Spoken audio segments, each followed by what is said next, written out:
Maalesef ki bugün Türkiye'de yaşanan bu başörtüsü zulmü daha evvel yönetmeliklerle engellenirken bugün icraatın başındaki iktidar bunu resmiyete sokarak madde haline getirdi.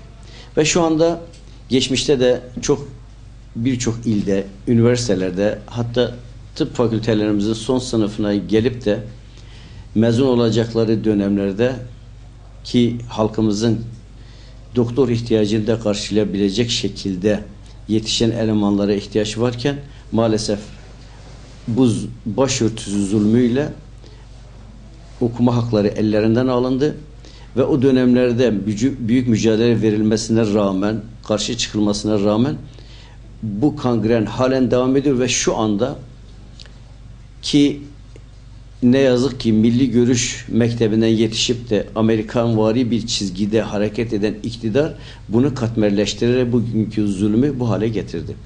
Şimdi şunu söylemek istiyoruz. Yani bugün Milli Eğitim Bakanı diyor ki eğer biz bunu isteseydik çok rahatlıkla da ortadan kaldırabilirdik.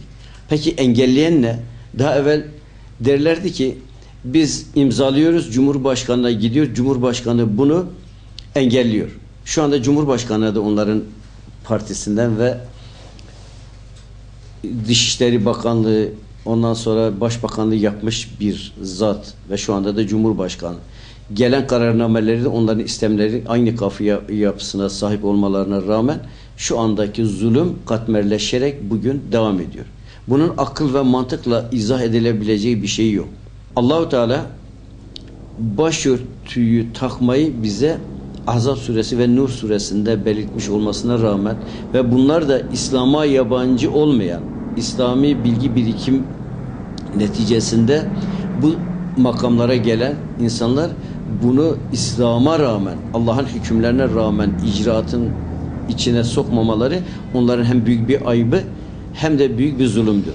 Artı gerek Urfa'da, Diyarbakır'da, Van'da ve birçok şeylerde kraldan fazla kralcı kesilen tipler vardır, öğretmenler vardır. Yasa geldiği zaman yasayı illa da uygulamak isterler. Şimdi diyelim ki bir öğretmen şu anda Milli Eğitim Bakanlığı'na bağlı. Yasa var.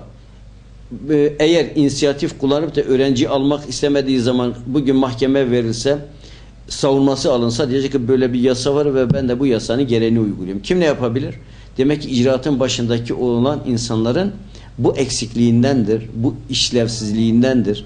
Ve bunları kendilerini tekrar düzeltmeleri için çağrıda bulunuyoruz. Bu ne ahlakidir, ne İslamidir, ne de insanidir. Bunu bir an evvel düzeltilmesi hususunda çağrımız vardır. İnşallah bu çağrıya da kulak verirler. Şimdi bu aklın en son zafiyetidir. Böyle bir düşünceyle eğitim veren bir insanın eğitimci olmaması gerekiyor. Böyle bir zihniyete sahip insan nasıl eğitimde yarına insanları hayata hazırlayacaktır? Kraldan fazla kralcı kesilmenin manası da budur.